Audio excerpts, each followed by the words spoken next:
Well, good evening, colleagues. And I want to thank Yui once again for inviting me to give this guest lecture. And this is a very important topic because we're dealing with policy, which can sound like a rather arid, dare I say it, academic, an arcane kind of thing. What is policy? Well, in fact, policy has a twin brother or a twin sister, according to how you look at it, called programs. So my talk last year on the 29th of June at the Penal Rotary Club was about housing policy and the country's housing program. So we are looking at policy and program as two sides of the same coin. Policy expresses an intention, a formalized intention, and the program actually gives expression in terms of execution, implementation, we call it sometimes, of the policy. Housing and land are close professional and personal interests of mine and have been for all of my working life. So I'll be speaking principally to those two policies. But before I get to the housing and land center of the discussion, I'll talk around all of this and get closer to be able to illustrate in context the importance of policy. So the first thing I want to say is that we need to understand the role of policy. Policy is meant to be an instrument, document a series of statements, a series of documents that actually record at a given phase what is the policy of the government in relation to an issue. So for example, there's a discussion right now about education going on in the country. Some people have talked about sex education in the classrooms. Some have talked about the Concordat, yes? And there are whole issues about there's a gate discussion going on that's having an impact on people like yourselves in the higher education arena. So education policy is under discussion at the moment. And what is interesting for me, just as a swift comment on it, is that it appears to me that there are substantial shifts in the program without there really having been a debate about a change in the policy. So I'm not really aware that there was a debate or there was research or there have been positions contested formally in an arena about, for example, sex education or the Concordat or GATE. But all of a sudden, fairly recently, we heard that GATE was being cut from this figure to that figure and so on and so on. And effectively, the funding for the country's education program has undergone a major shift. The program has shifted without there being, in my respectful view, a corresponding policy debate. So that's a give a little kind of snapshot relating to yourselves as UV participants, yes, at an advanced level because you're postgraduates. So we're not these big people discussing this thing with each other. So policy is of importance because it sets the bounds of what is allowable, what is the policy for scholarships, yeah, to mention another thing we discussed recently, how much of the scholarship will be funded and what can be reasonably expected. And there's a whole thing in law, we'll come to all of that, because this thing stretches across civilizational norms in terms of our rights as citizens in a democracy. Whether we are male, whether we are female, what our racial background is, our religious background, our political support. We have rights as citizens in a republic. We're all supposed to be equal. So how do those rights find expression within the policy, which then leads to a program of activities, in other words, educational opportunities. And I am going to be focusing in terms of what I'm saying about housing and land. So the role of policy is effectively to establish at a given phase, as I said, a map. Talking as a surveyor, to use a geographic sort of description like a map. So you're driving up the road, and if you go left here, you will get to Barataria. But if you go right, you will end up in Curate. And you have directions on the map. And that is what the policy will do. It will set out choices at various decision points along the way that citizens could make choices to engage with the system and what are their entitlements in the system. Yes? Or their duties in the system. So policy has importance in that dimension. The next thing I want to talk about is how policy is formed, because that is going to have a bearing on what we talk about later. There's a protocol for how policy is formed generally in the Commonwealth, former British colonies, and it goes like this. I'm going to lay it out for you in a little diagram. I'm not using PowerPoint or anything, we're just talking with each other like human beings. The first stage is that the government of the day will have to decide that this issue, we need to have a new policy for it. And the issue could be some of the ones I talked about before. Yeah? And to set this new policy, the government would appoint a working party or a committee. So they call it a working party, an advisory committee on health or COVID or education. And they appoint this working party to examine the area of concern with the aim to develop a policy. The working party is given offices. We're talking about pre-COVID, so I'm still talking some kind of old-fashioned things about offices and secretariat and things.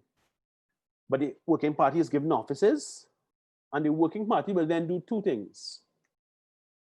They will examine the existing research, because the way society is and the way academia works, you all know, you all are in the academy, there really is almost nothing that hasn't been examined or essayed upon or researched.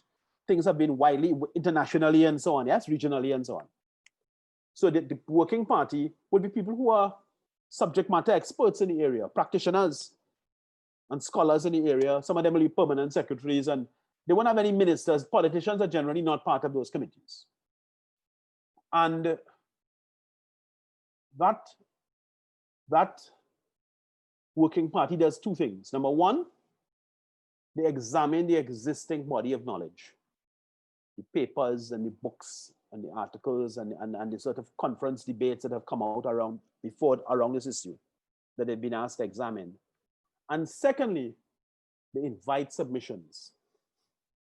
So they will publicly say, in an advertisement in the papers or something, we've been set up by the government to examine this, and we're inviting submissions. A recent example, I don't know if it's relevant, but it's recent, was that working party that was appointed under Anthony Watkins to make proposals for the development of East Port of Spain after the uprising around July this year.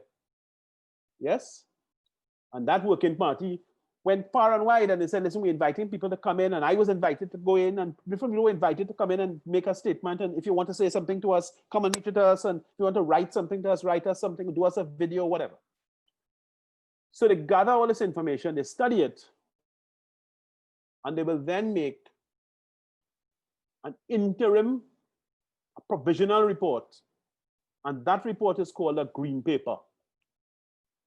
So a green paper is then produced. It says, look, based on the provisional research we've done for the last 2 years, this is the position. Needs are here, here, and here.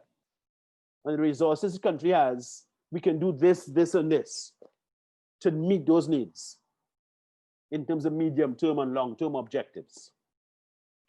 The green paper is widely consulted. So the green paper is sent back to the people who made submissions. It is sent back to groups that are concerned with these things, whether it's the Art Society or the surveyors body that I'm affiliated with, yeah? Or whatever the particular geological society, whatever it is, sent to them. UWE, the people at UWE who study these things, they sent to them and asked them, listen, this is our green paper. We invite in comments, and a generous period is given, like 6 months to give comments. After those second round of comments is received, they ask if anybody would like to make fresh submissions. And then they will then digest all of that, cogitate, think about it, and come up with something called a more formal paper, which is more refined because you've been through two encounters with the research, two encounters with the material. You've trashed things out in the committee because the committees are not meant to be monochrome. They're meant to have a diversity of opinions. So you trash it out and you come up with something. The second wave document is called a white paper. So the white paper is a more refined document, and the white paper could be said, because the white paper has to be approved by cabinet before it's published. The green paper doesn't have to be. The white paper could then be said to represent provisionally what is the government's intended policy on this question or that question. Yes? The white paper is then laid for a long period, maybe 6 months again, for people to discuss, to talk about it, to make complaints, write letters to the editor. Busybodies like me would get involved. We go and we do blogs on it and all kinds of things. People rough it up. Many times a white paper will come and it just disappears. They get so embarrassed by the thunder that they get. So just to give a little example about the importance of white papers, the current debate, which I'm involved in heavily, about the public procurement and disposal of public property law that is going on now. The government wants to change it tomorrow. That is rooted in a 2005 white paper that the Patrick Manning administration, the cabinet had approved. It's rooted, it isn't just spring out of thin air, it's rooted there. That white paper is rooted in work that was done outside of the cabinet. It came through a process for us to get to this point in 2020 to be having this big argument about it. These things don't drop fully formed from the sky like a full fruit. They actually have a process of how they grow. So I'm just taking you to introduce you to what is the process of policy formation. Once the white paper has been sufficiently consulted, the government has some choices. One of the results could be to publish a policy. So for example, I understand that there's a culture policy, yes?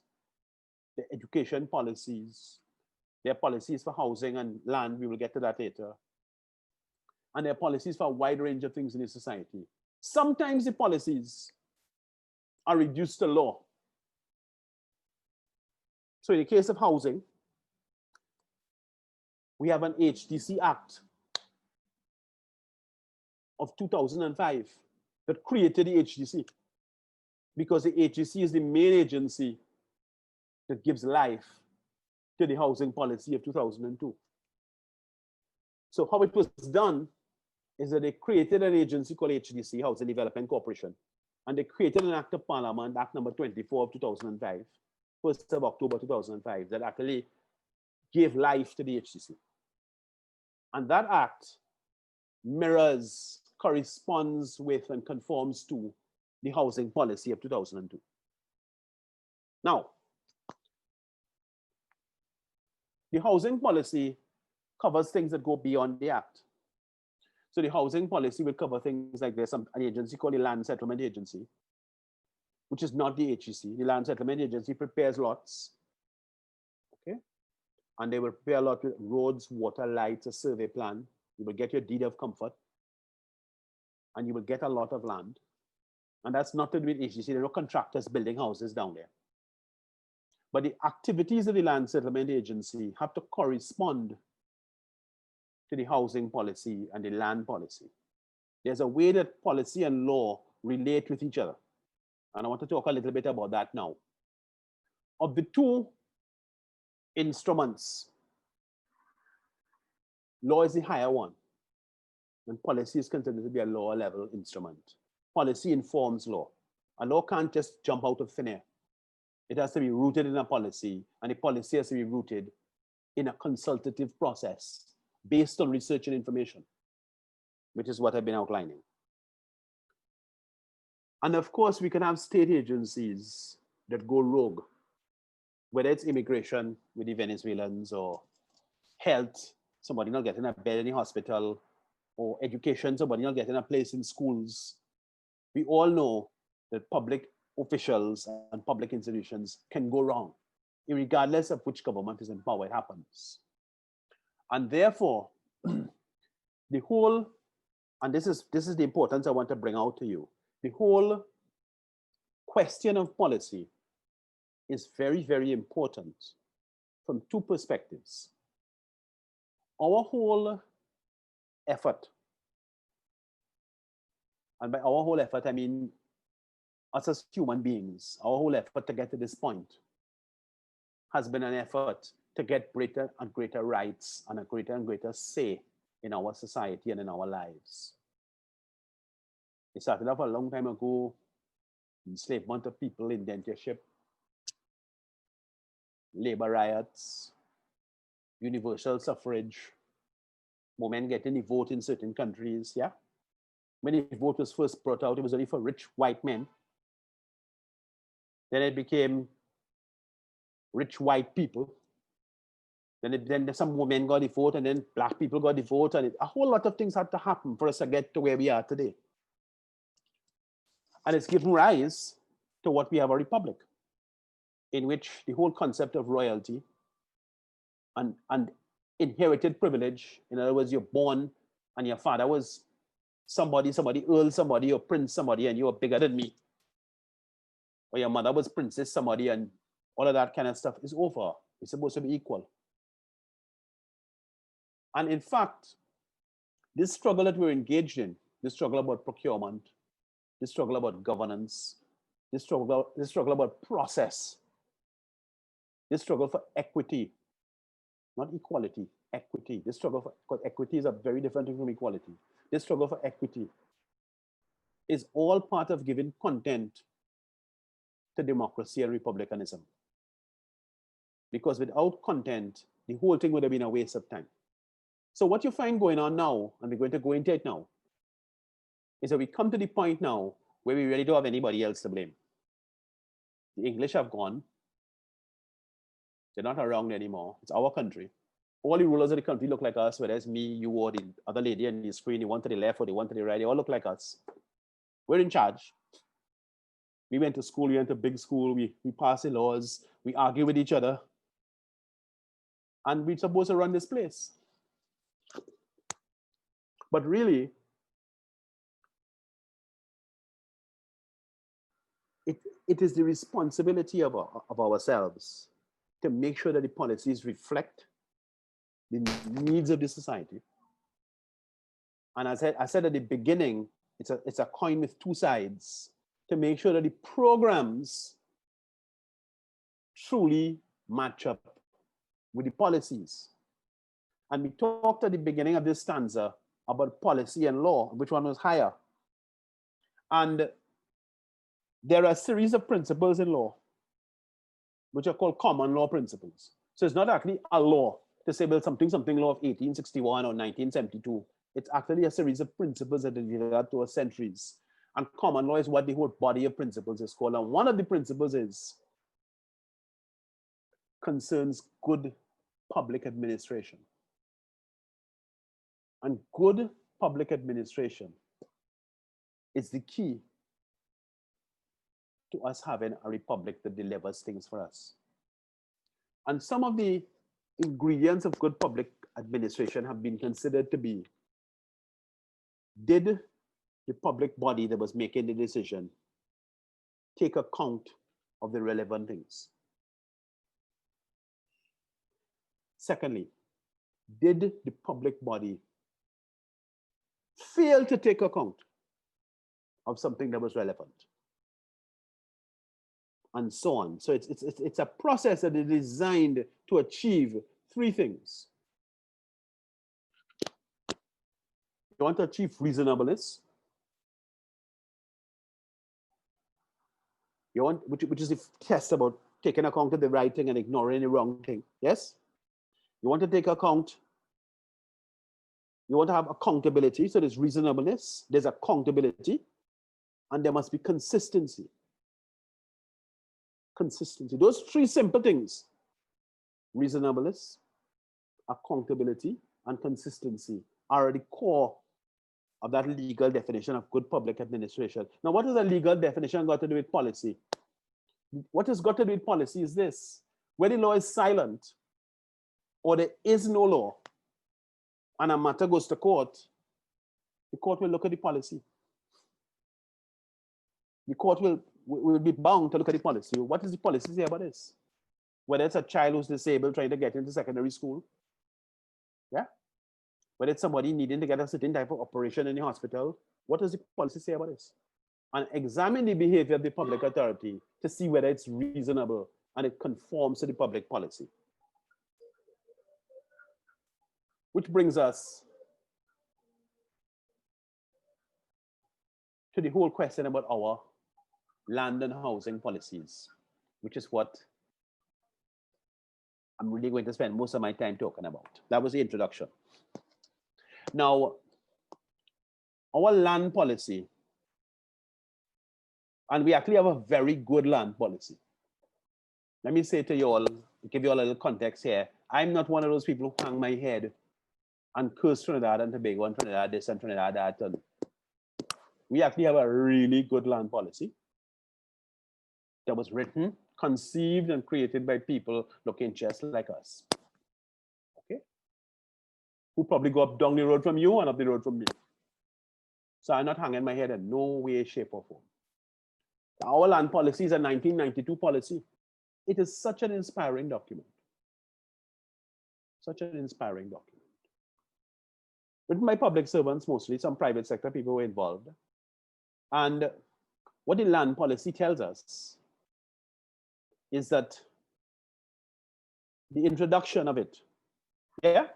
In fact, I'm sorry, the conclusion of it says, a small state such as Trinidad and Tobago must accord a very high priority to the judicious management and utilization of its land resources or perish.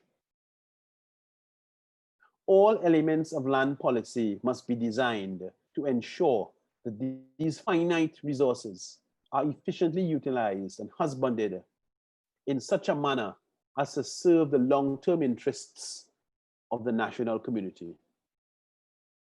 Long-term interests of the national community. I couldn't say it better.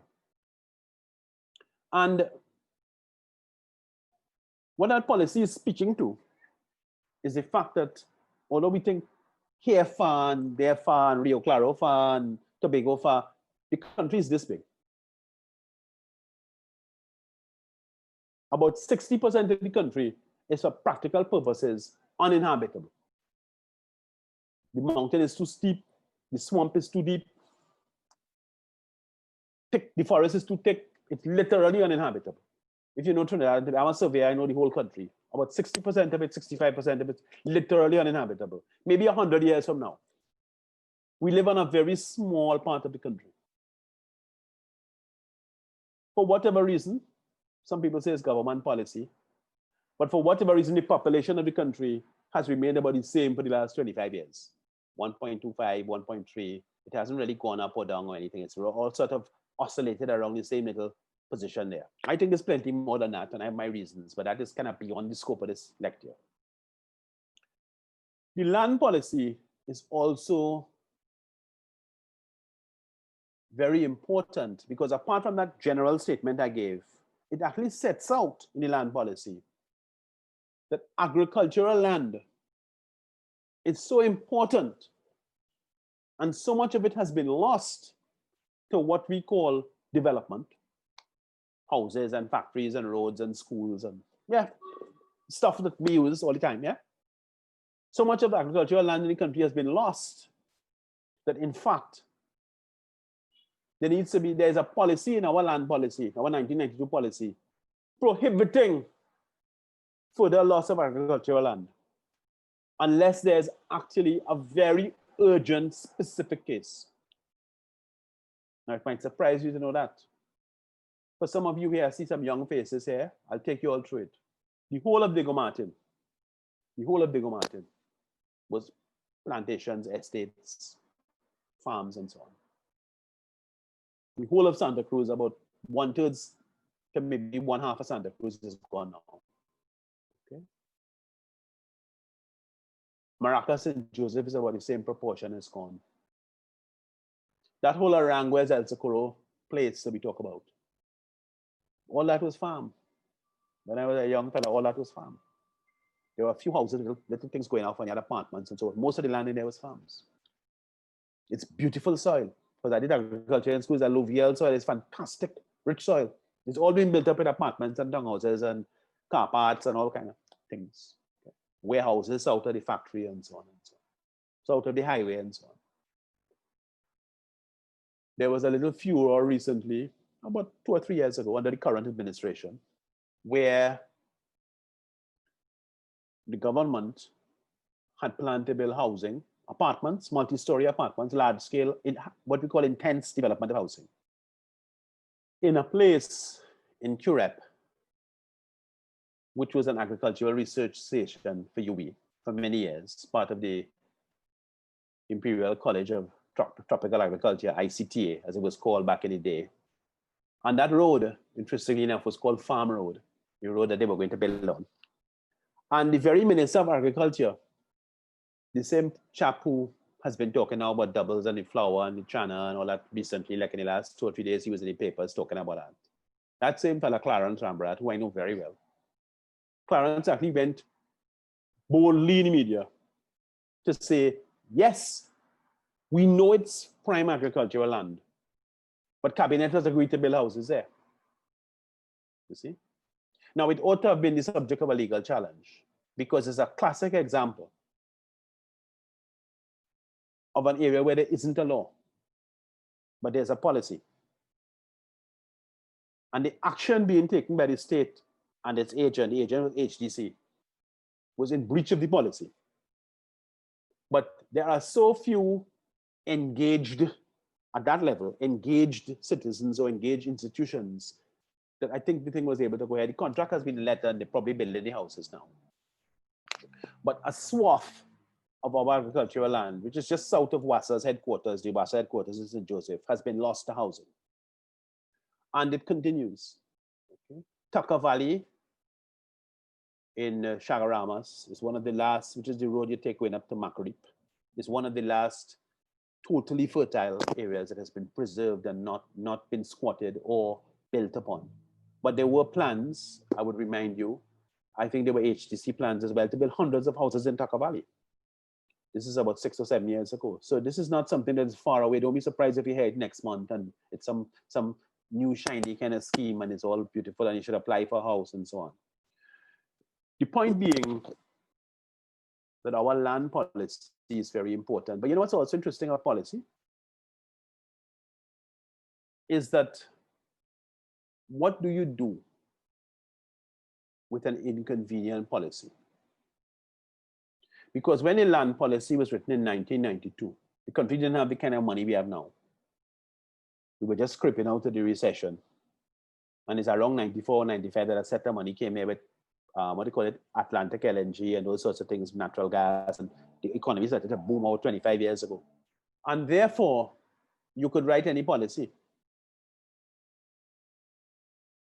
What has happened is that the policy, the land policy, has been made to disappear.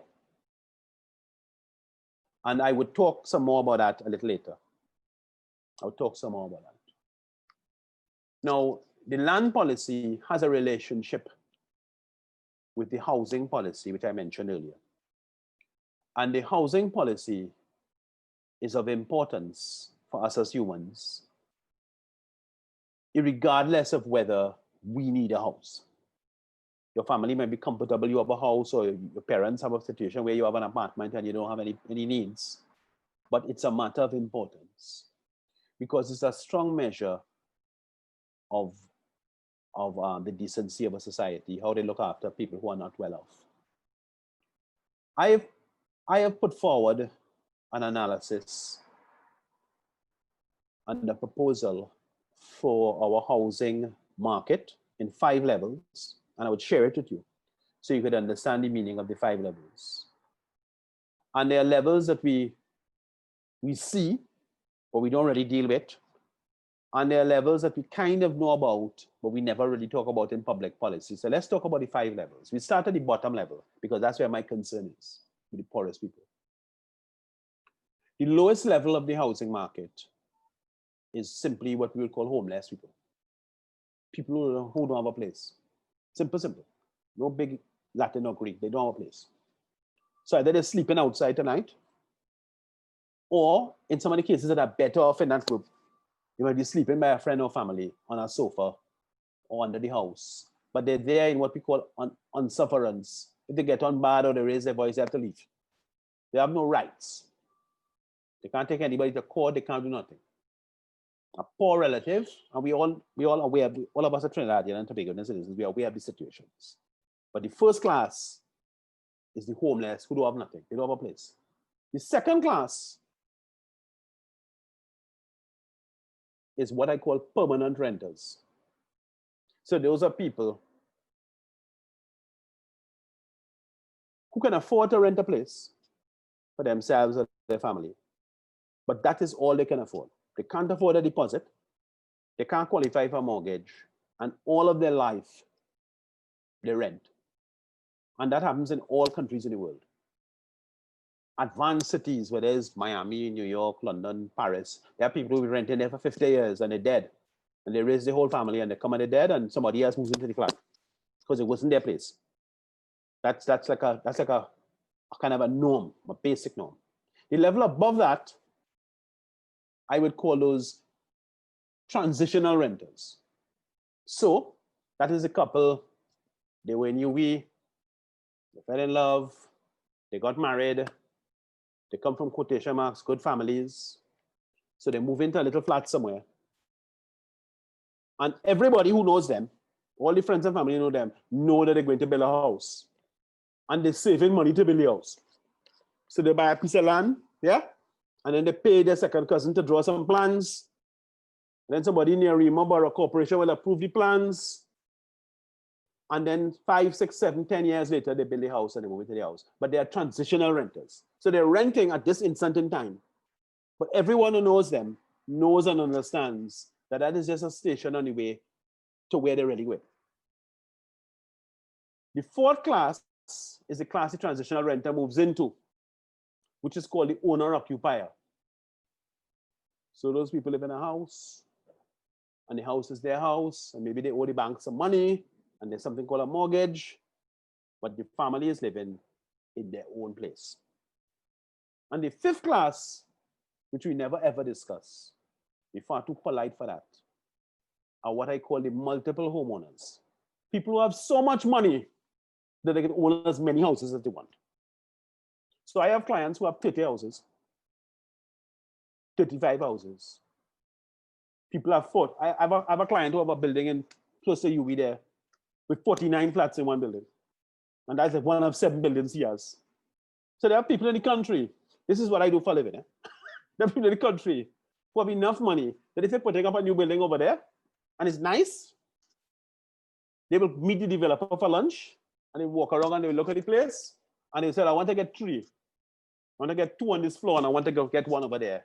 And that actually happens in the market. As someone who's a professional in the market for my whole life, that is part of the market. So those are the 5 levels: homeless, permanent renters, transitional renters, owner-occupiers, and the ultra wealthy who could own as many homes as they want. A home in Miami, a home down the islands, a home in Miami, and so on and so on and so on. Okay. Those are the 5 levels of the market. Now, we have to discuss the Housing Development Corporation. We went through land already. We talked a little bit about land and land settlement agency. Let's discuss the Housing Development Corporation. What is their role as an important public institution in this market with these 5 layers? What is their role? I think we could agree, or we might agree, that the 5th layer, the one of people who have so much money they could buy whatever they want, shouldn't be a concern of the HDC. But you might be surprised to know that the HDC builds houses for those people too. Yeah. I'm going to give some names of places and examples before we finish this evening. HDC just built for them too. Now the HDC came out of the predecessor agency, which is the phrase that we use in this sort of public policy arena, was the National Housing Authority. And the National Housing Authority was established by an act of parliament in 1962. So at our independence, we had a National Housing Authority. There was a National Housing Board before that, but that is way beyond the scope of this discussion. That's going back 60 years. And the National Housing Authority raised loans and put down houses. And by and large, those houses that they put down were for the poorer class of person. Okay. I have been involved myself in an intense set of research. For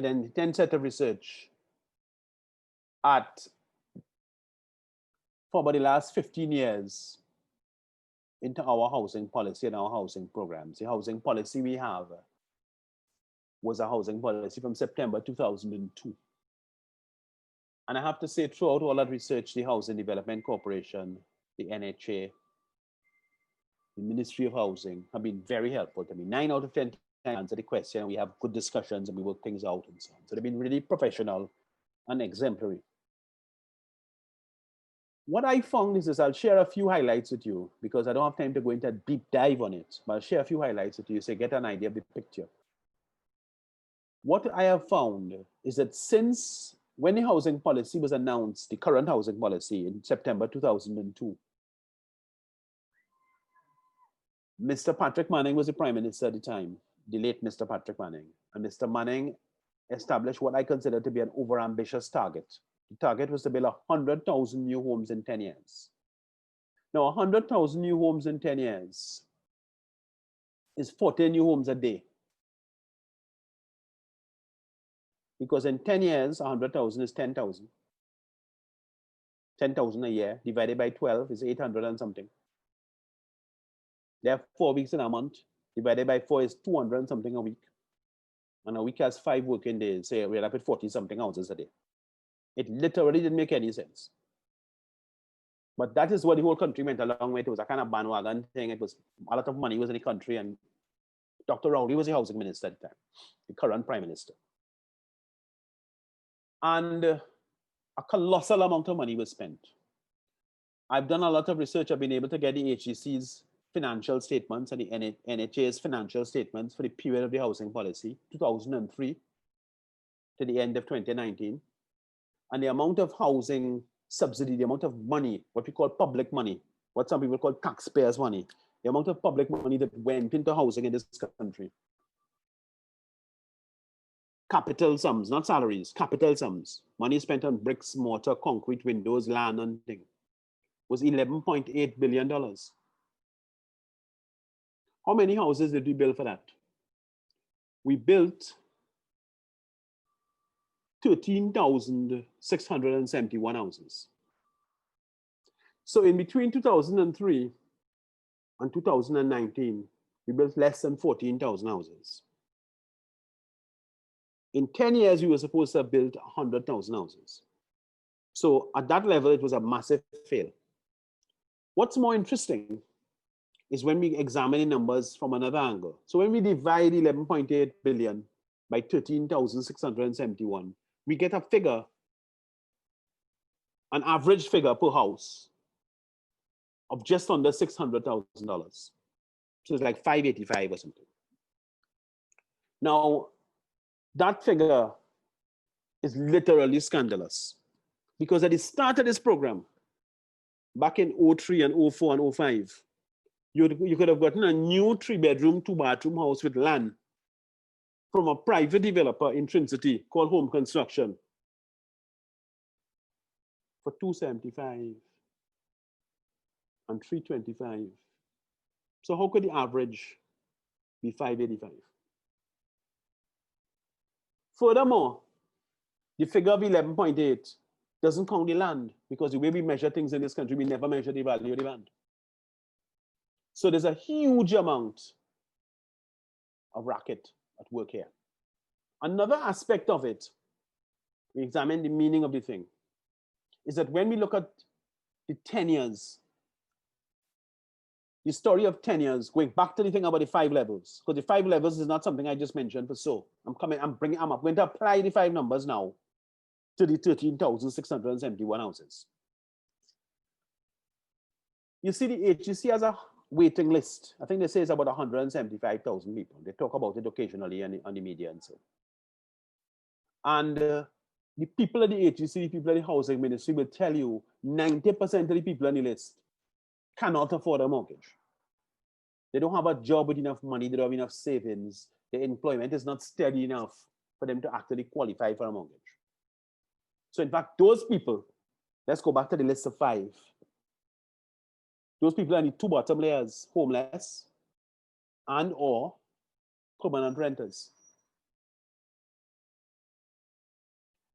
Do you know that about 70% of the houses built by HEC in that period of time, and of course it spans both political persuasion, so there's no political points being made here, other than the public interest. About 72% of the houses built, the homes built by HEC in that period of time, were built for sale. Less than 30% of the houses that were built for rent. The focus of the HEC, its efforts, its energy, its expenditure, its investment is to build houses to sell. Although the needs of the people on the waiting list are to get houses to rent. So in fact, the actions of the HEC, not only do they violate the HEC Act, they violate the housing policy.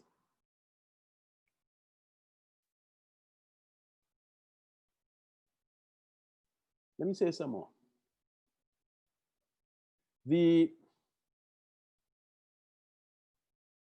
What we're observing here is a great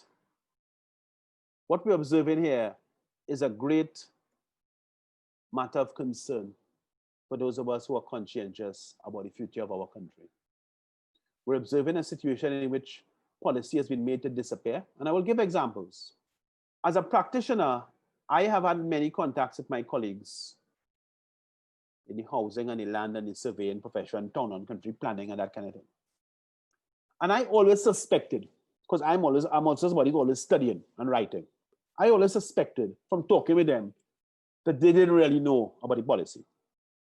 So you're talking about this application or that, but you always kind of, when you hear them talking about something, you're like, so I was at a conference in 2015, and I took it upon myself to ask them if there was a land policy. I was given a talk from the podium, and I asked them, I said, is there a land policy? And in fact, most people in the room didn't know whether there was a policy or not. And this is a conference of professional surveyors. This wasn't normal citizens. These are people in the profession. They didn't know if there was a land policy. In fact, a number of them, quite senior, became very agitated and denied that there had ever been a policy. Okay? I then started an experiment, because I didn't use my voice, because I'm often on the media. I used some other people in my office to make the phone calls. And I had them call around the relevant official bodies to ask a simple question. So my staff was pretending to be UE students, and they were pretending that they were doing an assignment for UE and wanted to see the land policy. You get me? So I had my staff, male and female, just call up these ministries and these agencies and pretend, hello, my name is, make up a name. I'm doing a bachelor's from UE and after. Is there a land policy? Can I get a copy? I'm going to take you all through it so you could see the mess that we're in, because we're in a mess. But we made the good policies and we made the mess, so we had to fix it too, okay? But here's the point. Ministry of Housing and Urban Development did not confirm or deny, but they referred us to the Land Settlement Agency, which is a division of that ministry. We then called the Land Settlement Agency, and they stated that they were unaware of any official land policy in existence, and they suggested we contact the Ministry of Planning and Sustainable Development. The Ministry of Planning and Sustainable Development did not confirm or deny, but they referred us to the Ministry of Land and Marine Resources. Another inquiry to the Ministry of Planning and Sustainable Development yielded a suggestion to contact the Town and Country Planning Division, but the Town and Country Planning Division then stated, listen to this one, this is a fat one, that a policy was in process, but nothing had been finalized. The Ministry of Land and Marine Resources did not confirm or deny, but referred us to the Commissioner of State Lands, which is yet to answer our repeated phone calls. Okay. Could you imagine that a policy is in place which is designed to satisfy the long-term interests of the national community? Only one of those many officials we contacted was prepared to give us a name, and he wasn't prepared to give us his name. He was prepared to give us somebody else's name. Think it easy? Now, the land policy has also disappeared. And let me explain to you what I mean by disappeared, so you get a context for what I'm saying.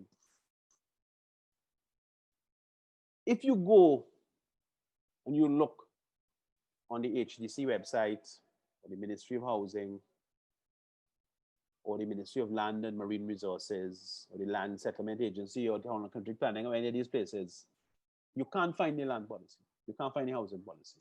If you go to my website, afraraymond.net, you can find them. I've kept them, I've scanned them, and I have them there. And why don't they change them? I'm closing off on this point now. Why don't they change them? You see, to get to the point, we have to go back to the beginning. To change them, you have to enter the process of policy review. The process of policy review involves appointing a working party or an advisory committee. The working party or advisory committee has to read the material. They have to invite submissions from all kinds of awkward people. And they have to digest those suggestions. And what they find in the green paper has to be based on research. You can't pull a position out of a hat like pulling a rabbit out of a hat like a magician. They don't want to do that. They want to do what they want to do. And because they want to do what they want to do, they have to disappear the policies. So we have a democracy, which is a republic, which is peaceable. We have elections every 5 years. The elections come off peacefully after all the old talk. But the major planks of policy are not observed. And unless you are somebody who's attached to the thing like myself, and I got it, they are not available. They're not visible.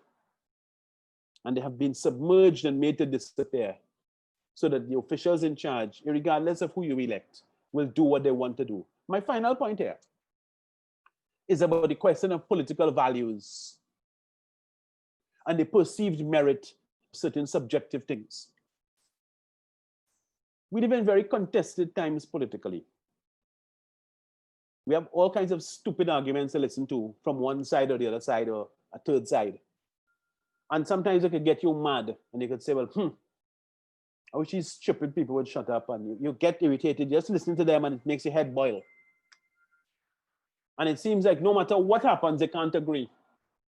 They just want to argue because they want to argue and they want to be on TV and all kind of stuff.